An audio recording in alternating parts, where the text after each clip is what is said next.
Oke, Assalamualaikum warahmatullahi wabarakatuh. Oh, pertama dan pertama sekali, marilah kita ucapkan puji beserta syukur atas rahmat dan nikmat yang telah Allah berikan kepada kita, yang mana kita bisa dapat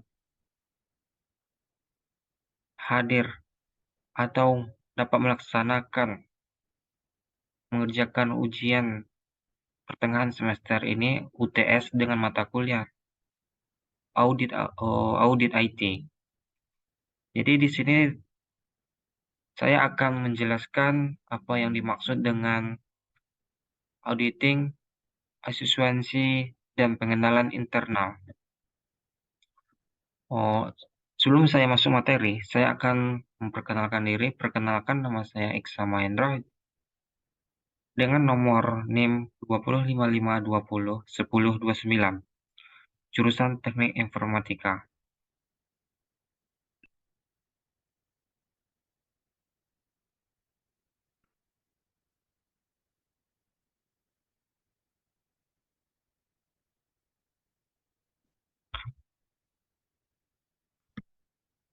Baiklah, di sini kita ada pengertian dari audit. Audit pada dasarnya adalah proses sistematis dan objek dalam memperoleh dan mengevaluasi bukti-bukti tanda ekonomi. Jadi di sini dia berguna juga memberikan asensi, arensi, dan menilai beberapa jauh tindakan ekonomi. Sesuai dengan kriteria berlaku dengan mengkomunikasikan hasil pada yang pihak terkait.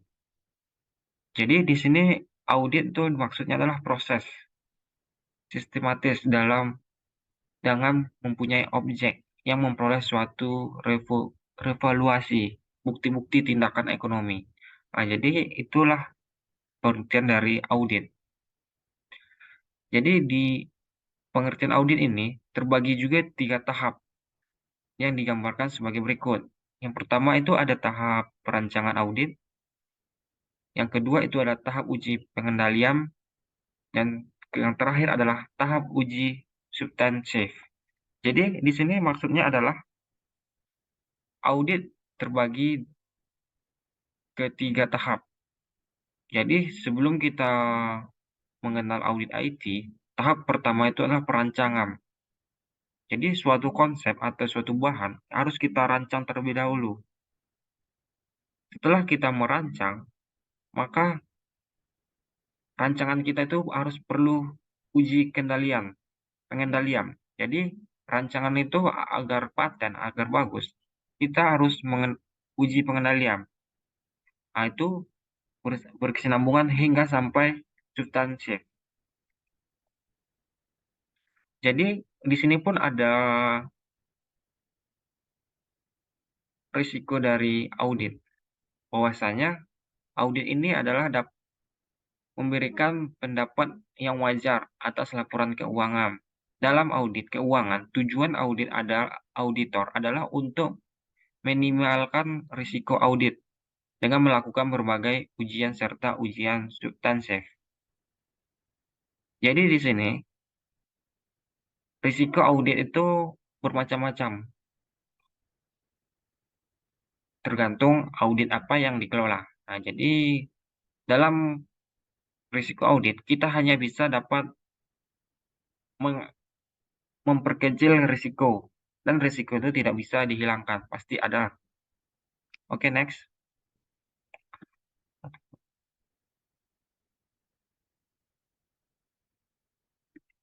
Oke, di sini ada namanya komponen risiko audit.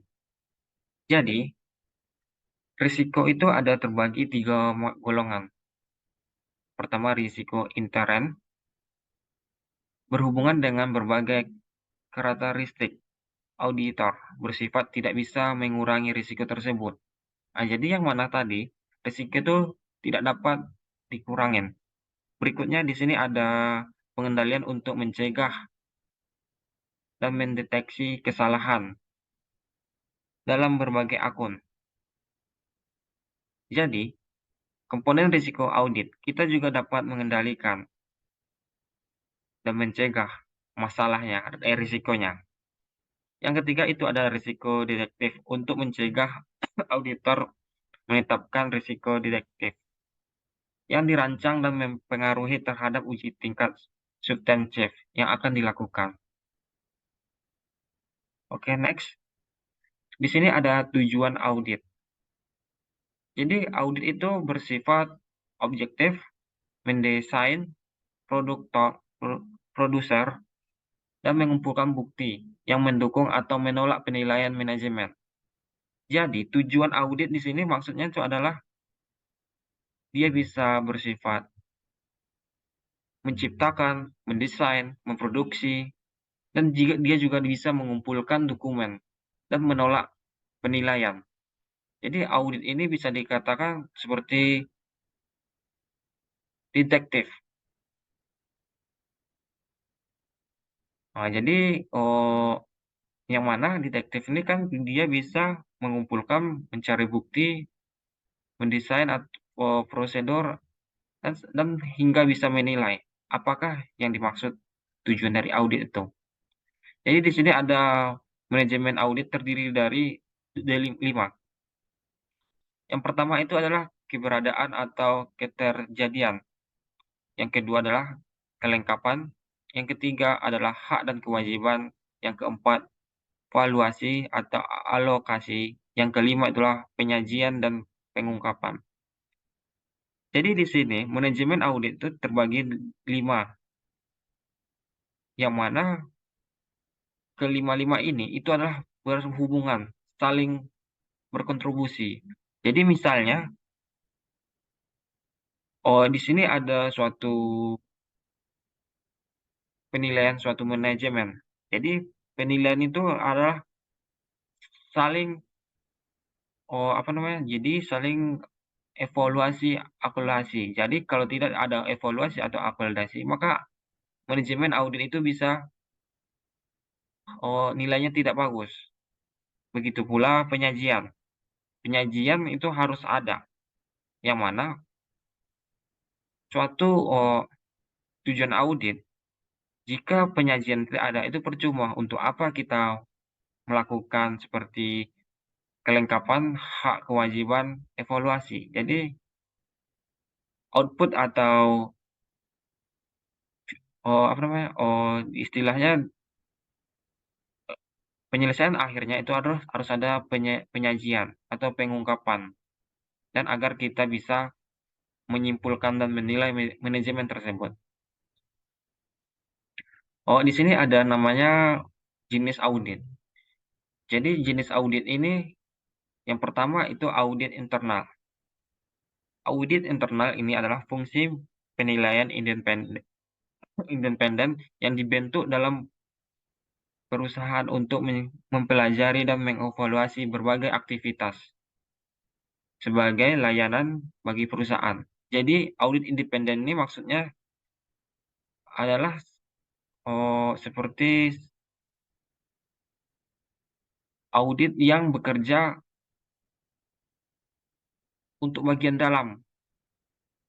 Jadi bagian dalam di perusahaan tersebut. Nah, jadi di sini oh, audit independen itu sangat dibutuhkan oleh suatu perusahaan,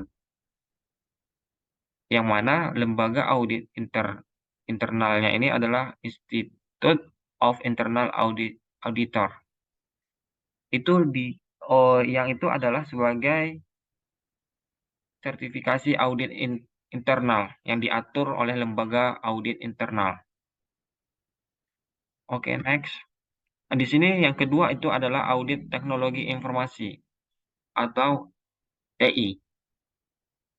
Jadi audit teknologi informasi ini adalah yang merupakan audit yang berbasis risiko diasosiasikan dengan para auditor yang menggunakan berbagai ahli dan pengetahuan teknis untuk melakukan audit melalui sistem komputer atau menyediakan layanan dalam berbagai bentuk teknologi. Jadi maksudnya di sini adalah audit teknologi informasi itu dia membutuhkan namanya auditor atau user atau seseorang yang ahli di bidangnya, yang bisa menyediakan layanan dan berbagi informasi.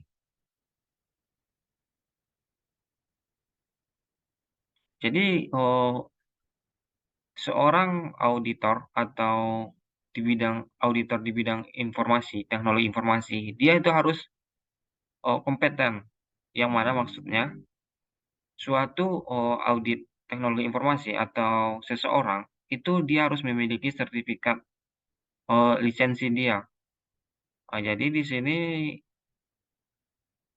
sertifikat audit informasi itu bisa dikatakan komputer asisten audit tool dan teknis techniques.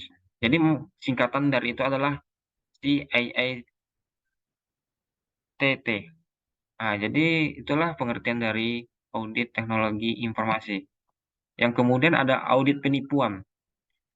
Jadi, audit penipuan ini adalah yang mana dia timbul akibat dari penipuan yang dilakukan oleh karyawannya, baik itu penipuan dengan keuangan, penipuan berkas. Jadi, tujuan dari audit penipuan ini adalah materialitis tidak memiliki arti, atau tujuannya bukan untuk kepastian, tetapi investigasi atas berbagai anomali pengumpulan bukti penipuan, atau tujuan hukum untuk ketentuan sertifikasi audit penipuan diatur oleh Asosiasi Pemeriksaan Penipuan. Jadi di sini kita atau user seseorang audit penipuan itu sangat penting untuk perusahaan. Jika audit penipuan ini tidak ada, maka bisa dikatakan perusahaan itu akan terjadi pembangkrutan, yang mana tidak bisa kita handle. Jadi audit penipuan ini sama seperti dialah keamanan di suatu perusahaan. Oke, next. Di sini ada audit keuangan atau audit eksternal. Audit keuangan adalah pembuktian independen yang dilakukan oleh seorang ahli auditor yang mendapat dalam penyajian laporan keuangan. Jadi, maksudnya itu adalah dia selalu berkaitan dengan penyajian laporan keuangan yang disajikan secara wajar. Jadi, audit ini bisa dikatakan seperti bendahara suatu perusahaan. Nah, jadi audit keuangan nih bisa dikatakan hal yang selalu dibutuhkan di suatu perusahaan besar, yang mana perusahaan itu mencakup nilai-nilai keuangan yang cukup besar.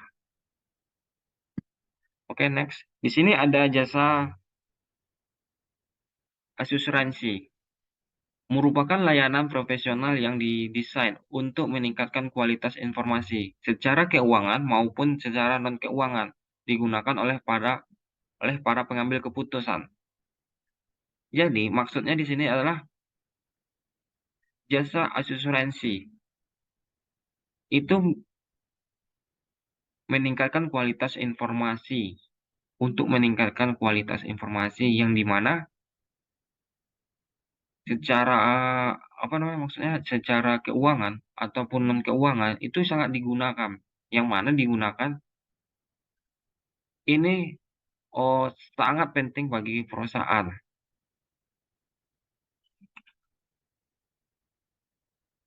Jadi di sini ada unit organisasi yang bertanggung jawab untuk melakukan audit IT tersebut sebagai manajemen risiko manajemen.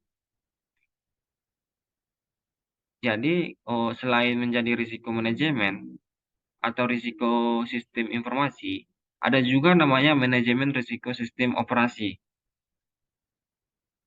Jadi yang mana jasa asuransi ini dia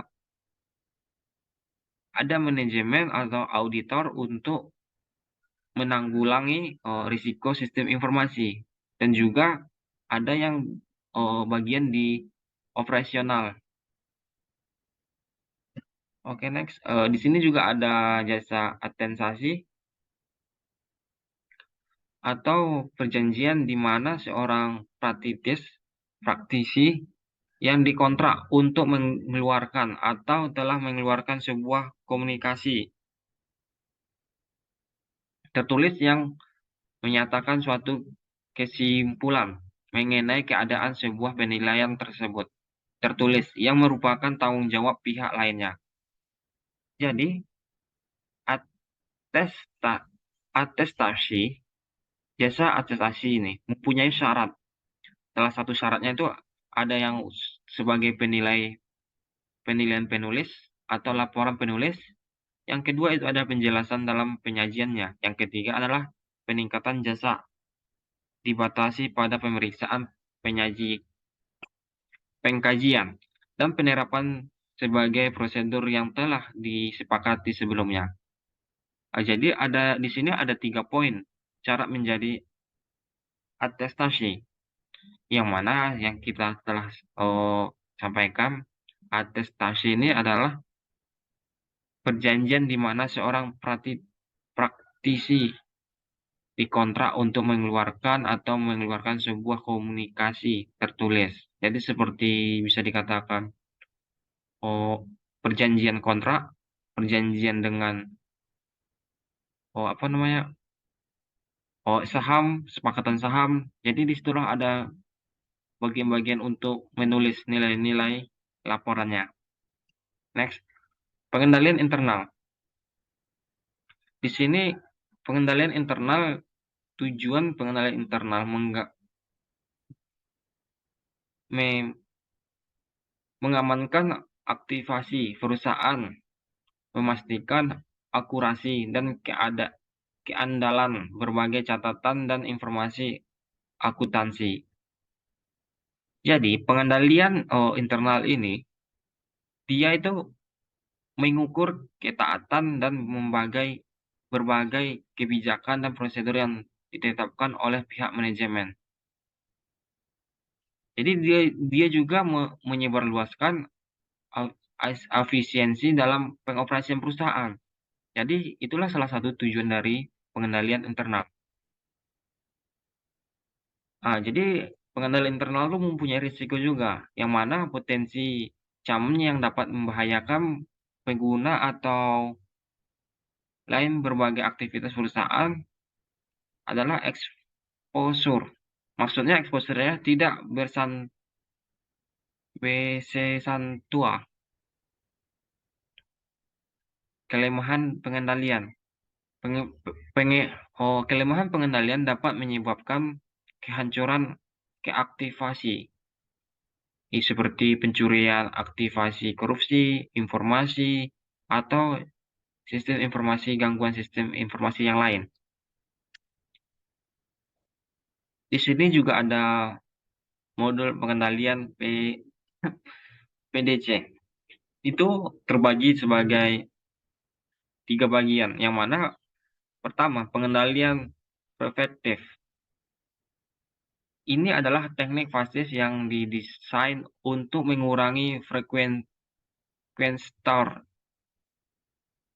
jadi peristiwa tidak dapat diinginkan. Yang kedua itu adalah pengendalian detektif. Pengendalian detektif adalah sebagai alat atau teknik prosedur desain untuk mengidentifikasi atau mengekspos peristiwa yang tidak diinginkan. Jadi detektif itu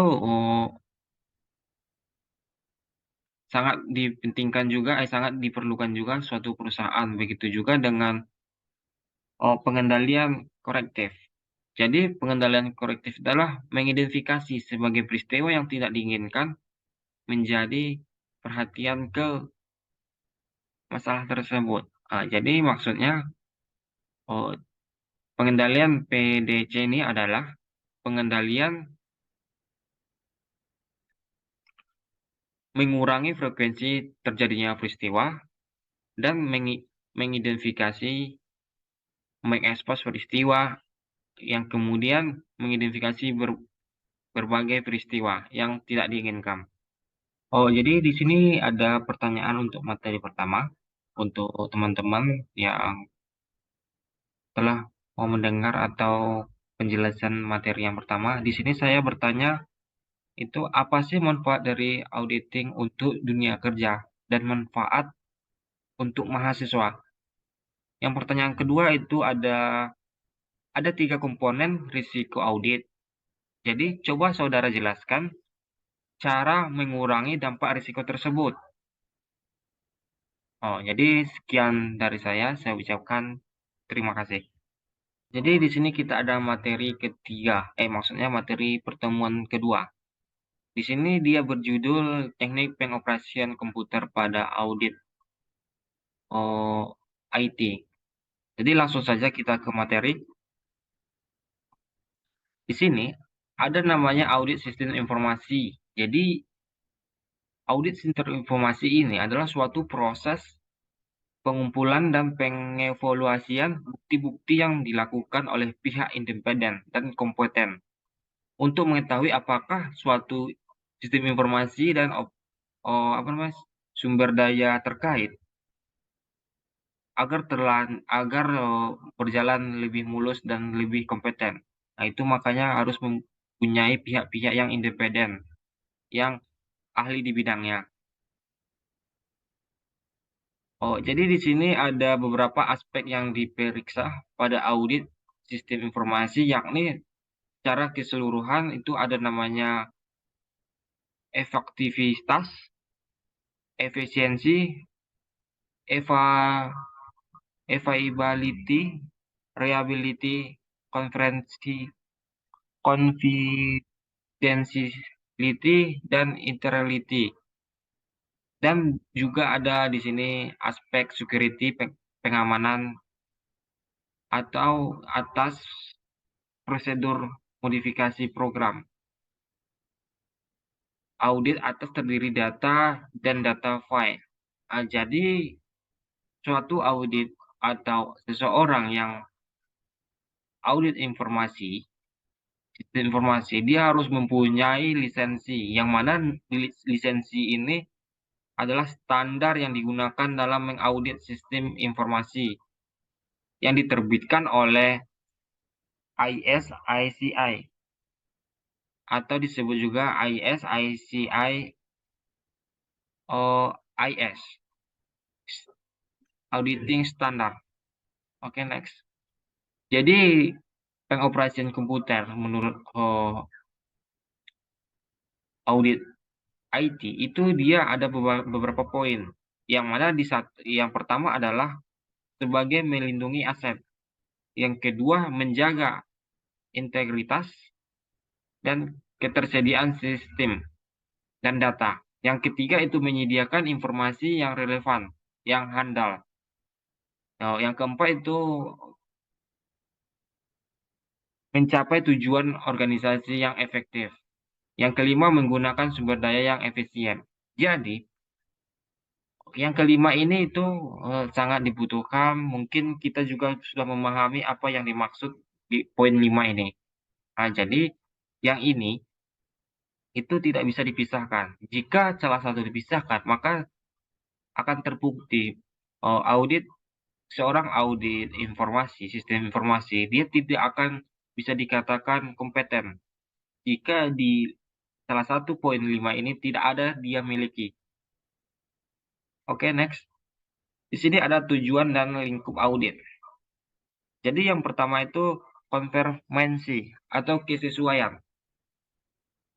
Oh, yang dimana di sini tujuannya adalah sistem informasi yang difokuskan untuk memperoleh kesimpulan atas aspek kesesuaian, yaitu kerahasiaan, integritas, ketersediaan, dan kebutuhan.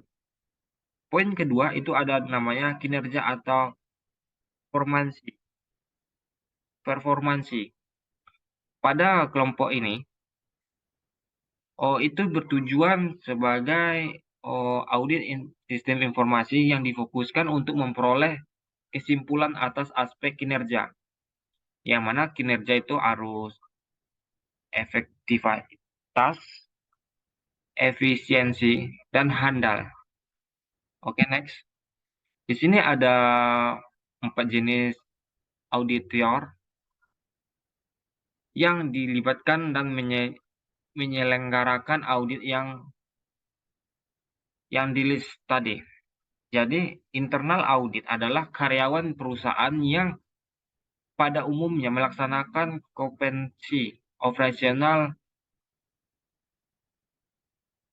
pengandalan sistem pengawasan dan internal dan kecurangan audit.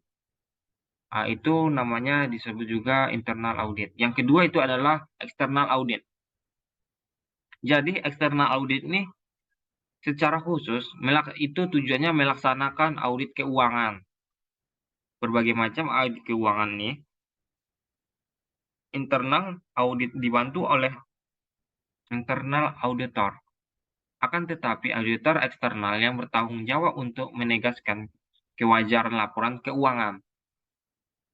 Jadi, internal auditor itu adalah karyawan perusahaan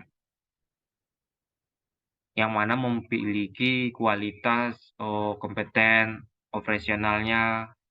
Yang kedua itu external auditor yang mana dia yang difokuskan untuk bagian keuangan seperti bendahara. Yang ketiga itu ada government auditor. Jadi government auditor ini adalah menguji laporan perusahaan atas pengawasan yang menggugat para pegawai pemerintah. Jadi maksudnya di sini adalah government ini adalah seorang yang bekerja atau sewaan pemerintah, sewaan perusahaan untuk mengawasi pegawai-pegawai pemerintah. Contohnya, pemeriksaan bank. Pemerintah melaksanakan audit bank atau audit yang ditugaskan oleh auditor negara yang umumnya dilaksanakan audit daerah dan para pegawai pemerintah. Begitu pula di sini ada fraud auditor. Jadi fraud auditor ini adalah menyelidiki kecurangan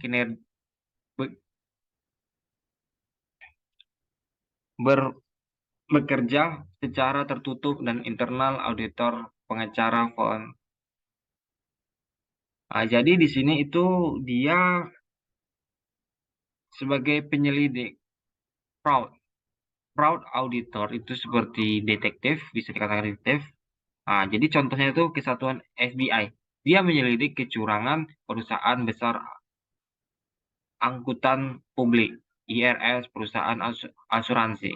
Jadi itulah tugas dari fraud auditor.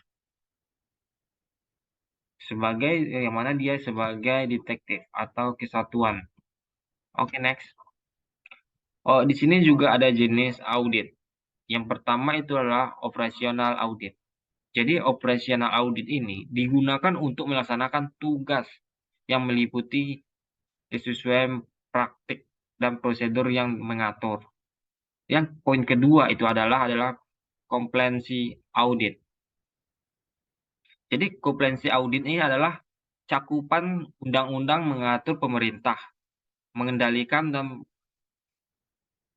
kewajiban badan eksternal lainnya yang telah diikuti. Jadi maksudnya di sini, compliance audit itu adalah suatu dia yang mengatur peraturan-peraturan yang telah disepakati.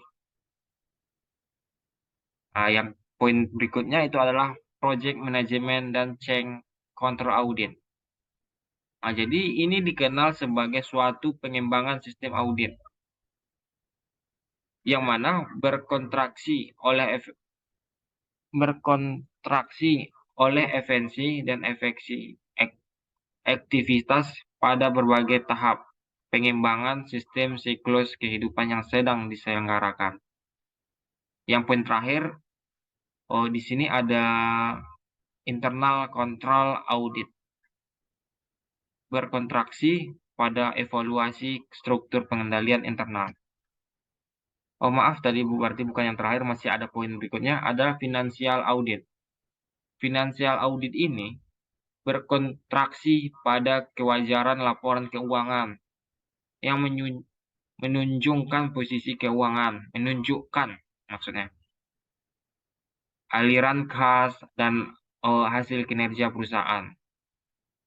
Di sini juga ada fraud audit, yang mana fraud audit ini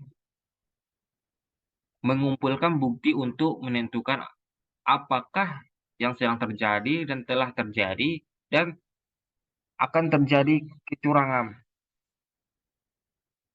Nah, jadi begitulah bisa dikatakan kan dia bertanggung jawab, memberikan penanggung-jawaban. Oke, next. Oh, jadi di sini ada tahapan audit. Tahapan audit itu yang pertama subjek audit atau ketentuan identifikasi unit lokasi yang diaudit. Yang kedua adalah sasaran audit. Ketentuan sistem secara spesifik, fungsi atau unit organisasi yang akan diperiksa. Yang ketiga adalah jangkauan audit. Fungsinya adalah unit untuk memasukkan lingkup pemeriksaan. Yang keempat adalah rancangan per audit. Di rancangan per audit ini pun dibagi-bagi sub-sub tertentu. Yang pertama, identifikasi kebutuhan keahlian, eh, identifikasi sumber bukti untuk tes, review, dan identifikasi sumber bukti untuk tes atau review seperti fungsi flowchart, kebijakan, standar prosedur dan kertas kerja audit sebelumnya. Jadi tahap audit itu, poin yang kelima itu ada di prosedur audit dan langkah-langkah pengumpulan audit. Jadi langkah-langkah pengumpulan audit ini terbagi per macam. Yang mana yang pertama itulah pendekatan audit untuk memeriksa, menguji, dan mengendalikan internal. Terus meninterview. Yang poin ketiga itu kebijakan menghasilkan kebijakan yang pedomannya di interview tersebut sebelumnya. Yang poin ke B. Yang keempat itu adalah pengembangan instrumen audit, metodologi pengujian dan pemeriksaan kontrol internal. Yang tahap berikutnya itu ada prosedur untuk evaluasi. Jadi evaluasi ini pun ada 2 poin. Organisasikan sesuai dengan kondisi dan situasi. Yang kedua, identifikasi prosedur evaluasi atas tes efektivitas dan efisien sistem. Dan tahap ketujuh itu ada namanya laporan hasil audit. Jadi setelah kita melaksanakan tahapan-tahapan audit, kita harus oh, memberikan sikap laporan objektif, bersifat membangun. Oh, jadi di sini juga ada tool yang digunakan untuk IT audit. Oh, jadi di sini ada juga tool yang digunakan untuk IT audit, yang mana toolnya salah satunya adalah ACL. ACL ini adalah Audit Command Language AG, merupakan sebuah software CIIT yang sudah sangat populer untuk melakukan analisis terhadap data dan berbagai macam sumber. Yang kedua itu adalah Picalo. Picalo itu merupakan sebuah software yang dapat digunakan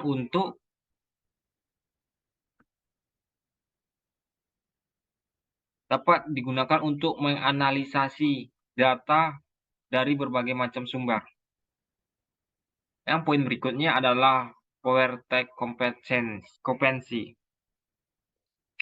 Yang poin berikutnya itu ada NIPEN, merupakan audit otomatis software.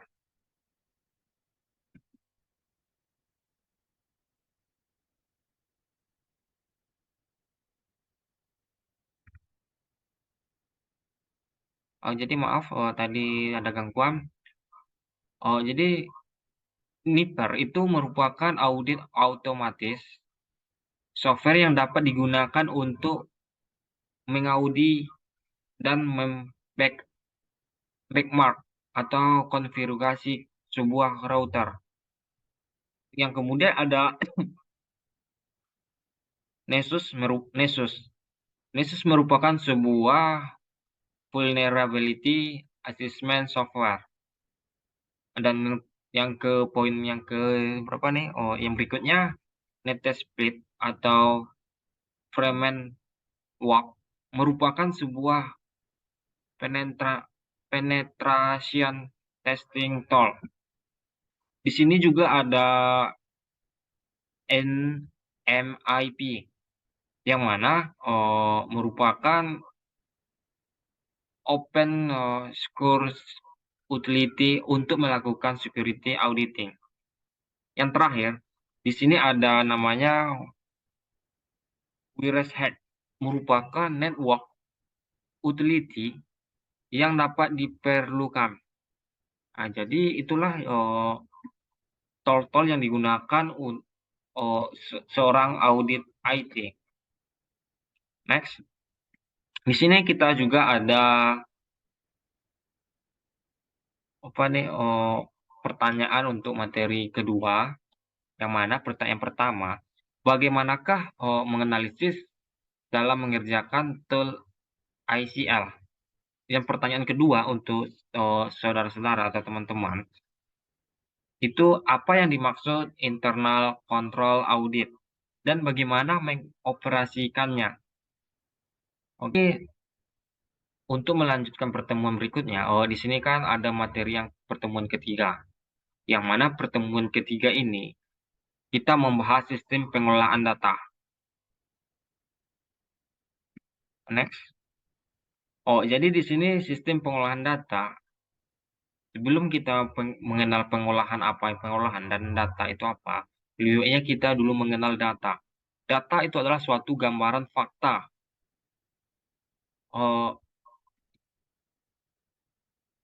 yang dapat disampaikan, diolah oleh manusia dan mesin. Jadi data itu adalah suatu berkas atau gambaran suatu fakta. Dan data juga itu ada yang tidak fakta atau hoax. Nah, jadi data yang hoax itu juga dimasukkan kategori data, tapi data negatif. Nah, jadi pengolahan data adalah bentuk pengelolaan terhadap data untuk membuat data itu digunakan sesuai dengan hasil yang diinginkan agar dapat digunakan. Jadi sistem pengolahan data inilah sistem yang melakukan pengolahan data. Jadi data ini diolah seperti apa datanya, bagaimana menanggulangi maksudnya bagaimana kita menganalisir masalahnya dan apa solusinya dari data yang kita buat. Di sini ada namanya fungsi dan tujuan data. Fungsi tujuan data yang pertama itu adalah untuk menghasilkan atau melihat rekod data yang akurat dan update maksudnya. Yang berikutnya di sini ada pengambilan program dan data atau bisa juga masukkan input. Yang ketiga ada penyimpanan programan dan data serta penyediaan untuk pemrosesan. Dan berikutnya adalah menjalankan proses aritmatika dan logika. Yang berikutnya adalah penyimpanan hasil antara dan hasil akhir pengelolaan. Yang terakhir adalah pencetakan menampilkan data yang disimpan, yang dihasilkan, atau yang dikelola tersebut. Jadi, menurut para ahli, metode pengelolaan, di sini ada ahli Bruce dan Stater. Ada dua macam metode pengelolaan data yang penting katanya. Yang pertama, itu sistem manual. Yang kedua, elektronikal. Jadi sistem manual ini adalah semua operasi yang dilakukan dengan tenaga dan bantuan alat-alat penting seperti pensil, kertas, dan lain-lainnya. Sementara elektromekanikal itulah suatu gabungan dari orang dan mesin. Misalnya orang pegawai yang bekerja menggunakan oh, posting machine atau catatan kolom. Jadi next, di sini ada juga pengelolaan data pada komputer. Pengumpulan yang pertama itu ada namanya pengumpulan data, yang mana kita juga sudah tahu sistem pengumpulan data dirancang untuk mengumpulkan data yang menggambarkan setiap tindakan internal perusahaan dan menggambarkan transaksi yang ada di lingkungannya. Yang kedua adalah pengubahan data. Jadi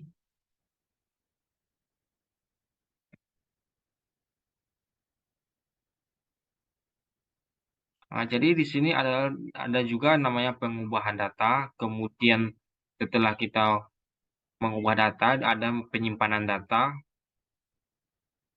Penyimpan data ini ada bisa dikatakan gimana ya? Jadi hasil pengumpulan dan pengubahan itu kita melakukan penyimpanan agar data itu bisa diambil kembali. Nah, biasa file yang tersimpan itu disebut juga database. Yang terakhir itu ada nama pembuatan dokumen. Jadi maksudnya sistem pengolahan data menghasilkan output yang dibutuhkan oleh perorangan atau kelompok baik di dalam maupun di luar perusahaan. Oke, next.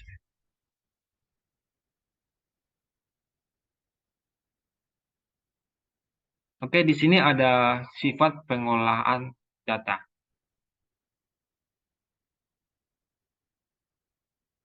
Jadi, pengolahan data menjalankan tugas yang penting, itu adalah salah satu sifat data atau pengolahan data aktivitas yang diperlukan. Yang kedua adalah mengikuti prosedur standar secara relatif. Peraturan atau latihan yang diterima jelas secara pengolahan data yang akan dilakukan. Jadi, menyimpulkan data yang detail atau lengkap karena rekod. Pengolahan data menunjukkan aktivitas perusahaan secara lengkap, maka ia akan jadi alat untuk merekonstruksi kembali tindakan transaksi tersebut secara urut jika rekod diperlukan. Jadi di sini juga ada peran pemrosesan data dalam pemecahan masalah. Pengolahan data memberikan sumbangan terhadap pemecahan masalah dengan dua cara. Yang pertama itu pengolahan data merupakan fondasi dasar untuk membantu sistem pemecahan masalah lainnya, khususnya di MIS dan DSS atau sistem pengambil keputusan. Berikutnya adalah memberikan dukungan komputer bagi manajer untuk memecahkan masalah. Jadi maksudnya adalah mengimplementasikan sistem pengolahan data dengan suara. Di sini juga ada tugas pengolahan data, pengumpulan data. Pengumpulan data berfungsi untuk manajemenkan data, manipulasi data, perubahan data yang up to up. Dapat mempermudah penyelesaian sesuai laporan, penyimpanan data, penyimpanan dokumen. Jadi, di sini juga ada siklus pengolahan data. Proses pengolahan data terdiri 3 tahap dasar yang disebut dengan siklus pengolahan data, yang mana data processing early atau juga disebut siklus pengolahan data input, proses, dan output. Oke, next. Di sini ada macam-macam software pengolahan data. Berikut contoh-contoh dari software pengolahan data itu adalah Microsoft Access, Microsoft Excel Software, Orange, MySQL, dan Microsoft Word bisa juga dikatakan Microsoft Access, dan masih banyak lagi contohnya. Jadi di sini juga keuntungan perangkat lunak pengolahan data Yang pertama itu ada interaksi dengan perangkat lunak, basis data. Data tidak menyimpan di dokumen dengan berbeda. Yang kedua, interaktif data meningkatkan interaktif data. Jadi berarti data itu akurat, konsisten, dan terbaru. Yang kemudian ada keamanan data meningkatkan. Meskipun berbagai departemen bisa berbagai data. Namun, akses ke informasi bisa dibatasi hanya untuk menggunakan data tertentu. Kemudian adalah poin keempat, ada kemudahan memelihara data perangkat lunak basis data dan penawaran prosedur standar untuk menambahkan, mengedit, dan menghapus rekaman. Juga untuk mengevaluasi pemeriksaan untuk memastikan bahwa data yang dapat sudah dimasukkan dengan benar dan lengkap ke masing-masing jenis file. Oke, next. Dari materi yang ketiga, kita juga dapat saya sendiri ada 2 pertanyaan untuk saudara-saudara, yang mana pertanyaan pertama itu, di sini kan ada 3 siklus pengolahan data. Jika kita menemukan lebih dari 3 siklus pengolahan data, eee, apakah itu bisa dikatakan siklus pengolahan data? Coba jelaskan, eee, lebih rinci. Pertanyaan kedua itu ada namanya pengolahan data menjalankan tugas yang penting. Jadi, apakah menurut saudara, jika ada tugas yang tidak penting, apakah itu termasuk dari sifat pengolahan data? Jadi begini, di poinnya, pengolahan data yang penting itu adalah salah satu sifat pengolahan data. Jika tidak ada pengolahan data tidak penting, apakah dia bisa dikatakan sifat pengolahan data? Jadi hanya sekian pertanyaan saya. Jika ada salah dan kekurangan, saya mohon maaf. Saya tutupi dengan Assalamualaikum warahmatullahi wabarakatuh.